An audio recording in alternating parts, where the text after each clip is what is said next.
That is what one serving of the fruit at number one costs frozen at any grocery store in the country. And in research that followed more than 180,000 people for over 20 years, that one fruit was linked to one of the largest reductions in type 2 diabetes risk of anything they measured. But that is not the part that should stop you from clicking away. In that same research, fruit juice went the opposite direction. Whole fruit, lower risk. Juice pressed from that same fruit, higher risk. Same fruit, same sugar, opposite result. Which tells you something. Nobody sits you down and explains. The fruit is only half the answer. How you eat it is the other half. Right now, there are probably 7 fruits in your kitchen.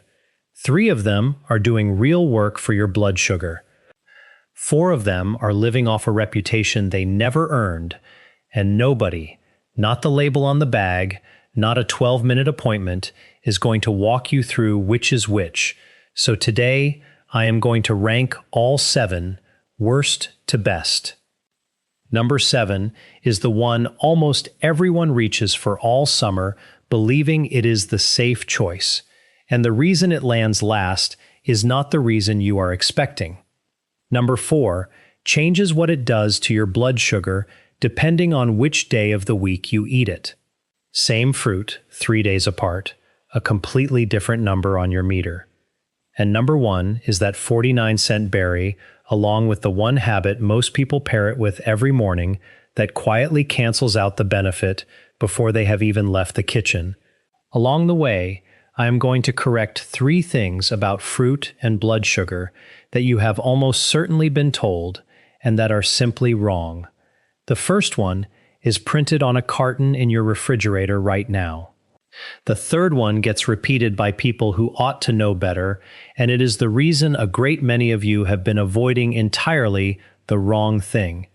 Stay with me to the end because the last part of this video is about something in that same refrigerator that may be working against every single item on this list. 2 quick things before the ranking, and then I will not interrupt again. If you are over 60 and watching your blood sugar, subscribe.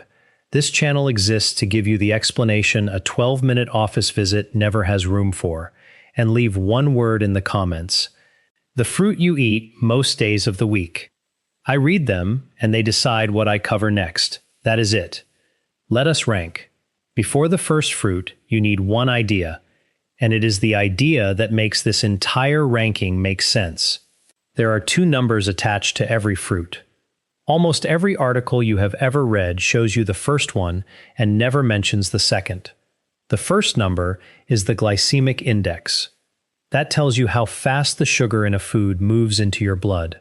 On its own, it is close to useless, and I will show you why in about 90 seconds. The second number is the glycemic load. That one accounts for how much sugar is actually in a normal portion, and that is the number that lines up with what your meter does. Here is why the gap matters. A food can score frighteningly high on the first number and barely register on the second because there simply is not much sugar in a serving. And a food can look moderate on the first number and hit hard on the second because a normal portion is enormous.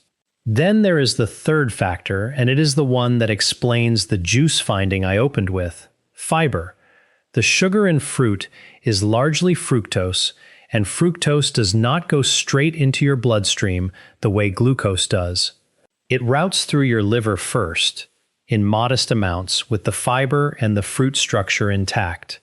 Your liver manages it without much drama, but take the fiber out, which is exactly what juicing does, and you deliver a concentrated dose of fructose to the liver in a couple of minutes. The evidence suggests that repeated large fructose loads of that kind, especially from sweetened drinks and juice, contribute to fat accumulating in the liver and to the liver responding less well to insulin over time. And when the liver stops responding properly to insulin, your fasting blood sugar can drift upward overnight while you sleep, 12 hours after you last ate anything. That is the difference between fruit and juice, not the sugar, the packaging it arrives in. Which brings me to the first of the three myths I promised you. Go and look at a carton of orange juice. It will very likely say 100% juice. No sugar added. Both of those statements are true. Neither one means what you have been led to believe it means. No sugar added only tells you the manufacturer did not put any in. The sugar was always there. It came with the oranges. What the process took out was the fiber that was supposed to arrive alongside it. So you are drinking the sugar of 4 or 5 oranges with none of the structure that would have slowed a single gram of it down. And that label stays technically honest the entire time. That carton has probably done more quiet damage to more breakfast tables than any candy bar in the aisle. Hold on to those 3 things, the 2 numbers and the fiber, and every ranking that follows will make sense. Number 7, watermelon. This is the one I flagged in the first minute, and I said the reason would surprise you. Here it is. And here is the second myth. You have almost certainly heard that watermelon is dangerous for blood sugar because its glycemic index is around 76, higher than table sugar. That number is real. It is also, on its own, close to useless, and repeating it has frightened a lot of people away from something that was never really the problem, because watermelon is about 92% water. There is very little carbohydrate in it by weight. So when you run the second number, the glycemic load of a normal serving watermelon comes out low, in the range of 4 or 5, one of the lowest on this entire list. So, why is it last? 2 honest reasons. First, portion. Almost nobody eats a normal serving of watermelon. On a hot afternoon, people sit down with a bowl the size of a dinner plate, and at that volume, the load does add up. Second, and more to the point of this video, watermelon gives you very little in return. Almost no fiber to slow anything down. None of the pigment compounds that make the top 3 genuinely useful. It is pleasant, hydrating, and largely inert. That is why it is 7th. Not because a few cubes will hurt you, because it does the least for you of anything here, and it is the easiest one to quietly overdo. Watermelon is a treat. A modest bowl with a handful of nuts alongside it, and you are fine. A dinner plate of it by itself on an empty stomach is a spike you did not need to take. Number 6, pineapple. Pineapple has a health food reputation, and most of it rests on bromelain, the enzyme people take for digestion and swelling. Here is the honest position. Bromelain has some real research behind it for inflammation and digestion. It does essentially nothing for your blood sugar. It is not the reason to eat pineapple, and it does not offset anything. Meanwhile, pineapple sits in the moderate to high range on the first number depending on ripeness and variety, and it carries a fair amount of sugar with very little fiber to buffer it. Canned syrup is worse because now you have added sugar to sugar. Pineapple juice is worse again because the fiber is gone entirely, and you are in exactly the situation I described a minute ago. Fresh pineapple, a few pieces after a real meal with protein and fat already in your stomach. Your body handles that without much trouble. Pineapple on its own on an empty stomach is a sugar delivery system with a tropical accent. Number 5, mango. Mango gets called the king of fruits, and people repeat it as though it were a nutrition claim. A medium mango carries somewhere in the range of 30 to 35 grams of sugar. That is a substantial amount for one item, and its glycemic index sits in the moderate range around 50. Mango does bring genuine benefits. Real vitamin C and carotenoids, the orange pigments with reasonable evidence behind them. I am not going to pretend otherwise, but on a list, ranking fruits by what they do for your blood sugar, the sugar load outweighs the rest. So, put mango where it belongs. Dessert, a few thin slices after a meal, fine. Half a mango chopped into a morning bowl on an empty stomach is a number you will watch climb. Number 4, the banana. And this is the one I promised you in the opening because the banana proves the entire point of this video better than anything else on the list. A banana is not a fixed thing. It changes what it does to you by the day. A firm, green-tipped banana is high in resistant starch. That is a starch your body cannot break down quickly. It behaves less like sugar and more like fiber, and it moves your blood sugar relatively little. But leave that same banana on the counter. As the skin freckles and darkens, that resistant starch converts into simple sugar. A heavily spotted banana can climb into the low 60s on the glycemic index, while a green-tipped one can sit down near 40. Same banana, same piece of fruit, 3 days apart. A meaningfully different result. And here's where most people go wrong. They reach for the softest, sweetest, brownest one in the bunch because it tastes best. Eat it alone first thing in the morning on an empty stomach, and then wonder why they are shaky and starving by 10. A green-tipped banana, half of it, with a spoon of peanut butter or a boiled egg, that is a reasonable breakfast. A brown banana on its own, at 7 in the morning, has a crash built into the back end. So those are your 4: watermelon, pineapple, mango, and the overripe banana. 4 fruits in your kitchen that are not doing the work you assume they are doing. Now, the 3 that actually earn their place. Number 3, the apple. You've heard an apple a day your entire life, and that one turns out to be broadly true, with one condition attached. The skin has to stay on. The apple's real tool is pectin, a soluble fiber concentrated right beneath the skin. Pectin forms a gel in your gut and slows sugar absorption down considerably. The skin also carries most of the apple's polyphenols, the plant compounds associated with a steadier insulin response. Peel the apple and you have thrown out much of the benefit and kept the sugar. Turn it into applesauce and it is worse. Turn it into juice and you are back to the fiber problem entirely. A whole apple with the skin on lands around 36 on the glycemic index. One of the gentlest numbers on this list. Eat it whole. Eat the skin. That is the entire instruction. Number 2, grapefruit. Grapefruit has the lowest glycemic index of anything we have discussed today, in the range of 25.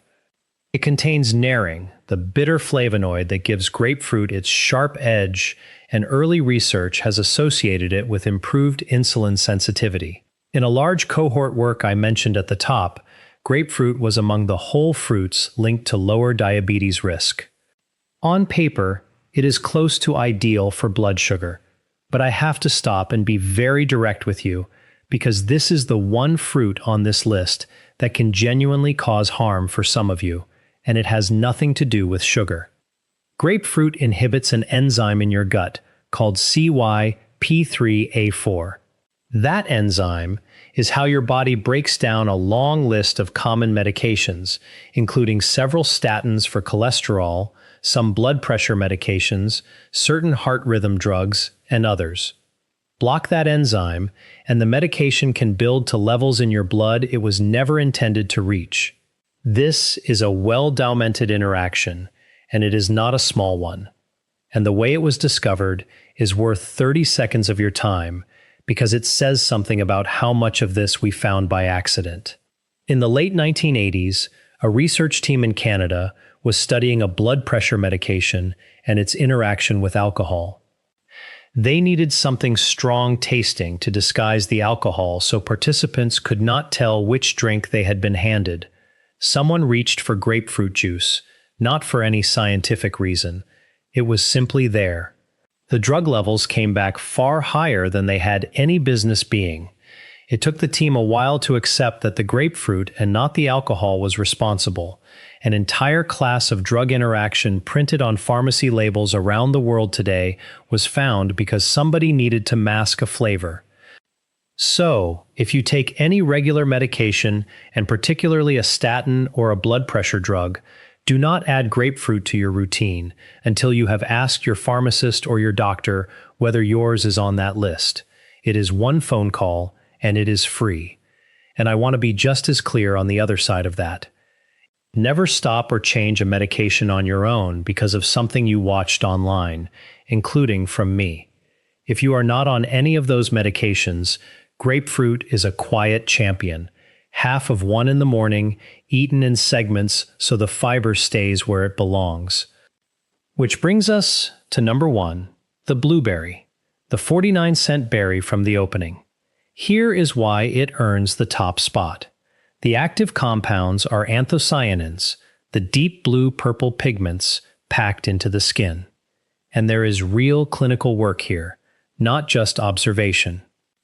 In a randomized trial published in the Journal of Nutrition, adults who were overweight and insulin-resistant took blueberry bioactives twice daily for 6 weeks and showed measurably improved insulin sensitivity compared with placebo. 6 weeks. A small study, and I will say that plainly, but a controlled one. And in the large cohort research I open with, 3 long-gunning studies, more than 180,000 people, blueberries showed one of the strongest associations with lower type 2 diabetes risk of any individual fruit measured. And now the third myth, and this is the one I most want you to hear because it has people guarding the wrong door. You have very likely been told that blending fruit destroys the benefit, that a smoothie is no better than juice. It gets repeated everywhere, including by people who ought to know better. It is wrong. And the study I just described is the proof. In that trial, the blueberry compounds were delivered in a smoothie, blended, and insulin sensitivity still improved. Blending keeps the fiber. It breaks the cell structure up somewhat, which modestly raises how quickly the sugar reaches you, but the fiber is still in the glass. Juicing is the real problem, because juicing removes the fiber. Those are not the same thing, and the difference matters. If you have been told smoothies are the enemy, while orange juice sits in your refrigerator, you have been worrying about the wrong container.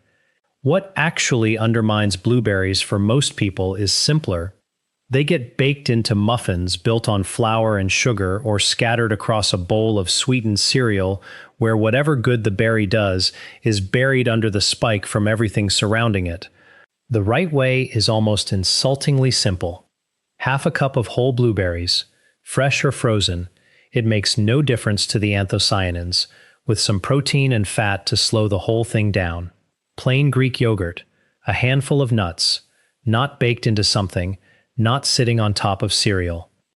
And now I want to come back to the finding I opened with because it is the most useful thing in this video, and it is the part almost nobody acts on. In that cohort research, whole fruit and fruit juice pointed in opposite directions. More whole fruit, lower risk of type 2 diabetes. More fruit juice, higher risk. And when the researchers modeled swapping just 3 servings a week of juice for whole fruit, the association moved in the favorable direction, 3 servings a week. Not a diet, not a medication, a swap. Sit with what that implies. For a great many people, the single highest leverage change available is not adding a superfood. It is removing the glass of juice they have had with breakfast for 40 years. The one quietly working against every apple and every blueberry they eat for the rest of the day. The thing you add to your morning matters considerably less than the thing you have been drinking with it without ever questioning it. Now, one honest note, and you deserve it. That cohort research shows association, not proof. It cannot tell you that juice caused anything. But the mechanism lines up, the trial data lines up, and the change cost you nothing to make. That is about as good as nutrition evidence gets. And if what you really want to know is whether changes at this level move anything at all, I could tell you a story about one patient. I would rather tell you about 3,234 of them. There is a study called the Diabetes Prevention Program. 3,234 adults, every one of them already on the road to type 2 diabetes. The researchers split them into groups. One group was given a diabetes medication, metformin. Another was given a structured program of changes to what they ate and how much they moved. No surgery, no new drug, food, and walking taken seriously. Over roughly 3 years, the medication group cut their risk of developing type 2 diabetes by about 31%. The food and movement group cut theirs by about 58%. The changes outperformed the drug close to 2.1, and here is the figure almost nobody quotes. When the researchers looked specifically at the participants who were 60 years old and above, it was not 58%, it was closer to 71%. Read that again. The people worked best for were the people watching this video. Now, let me be straight with you about what that study did and did not test, because you deserve that too. It was not a fruit study. It was weight, food, and movement sustained over 3 years. So, I am not going to stand here and tell you blueberries produce that number. What I will tell you is this: the lever is real. It is measurably larger in your age group than in anyone else's, and it is not a lever your prescription pulls on your behalf. So, here is exactly what to do starting tonight, before this becomes one more video you watched and forgot. 1. Walk into your kitchen and find the 4. Watermelon, pineapple, mango, and any banana that has gone soft and spotted. You do not have to throw anything away. You only have to move them in your own head from snack to treat. Modest portions after a meal, not alone, on an empty stomach. 2. Tomorrow morning, half a cup of whole blueberries, fresh or frozen, with plain Greek yogurt, or a small handful of nuts, protein and fat alongside them, not cereal underneath them. 3. If there is fruit juice in your refrigerator, orange, apple, any of them, pour the glass you have and let it be the last one. This is the single change on this list with the most evidence behind it. 4. Keep apples with the skin on in a bowl, somewhere you will actually see them. Eat them whole. The skin is where the benefit lives. 5. And this one is not optional. If you take a statin, a blood pressure medication, or any regular prescription, call your pharmacist before you add grapefruit. 1 phone call. Do not guess and do not change a medication on your own because of anything you have seen online, including this. Nothing here replaces the plan you have with your doctor. It sits alongside it. And here is the piece I want to stay with you. The fruit you add to your morning matters far less than the thing you have been drinking with it every day for decades. That is the next video. The 3 morning drinks most people over 60 reach for that appear to raise fasting blood sugar, and the 2 with real evidence that they help. One of them is very likely within arm's reach of you right now if you want your numbers to move. That is where to go next. Thank you for staying with me. I know your time is worth something, and I do not take it lightly that you gave me some of it.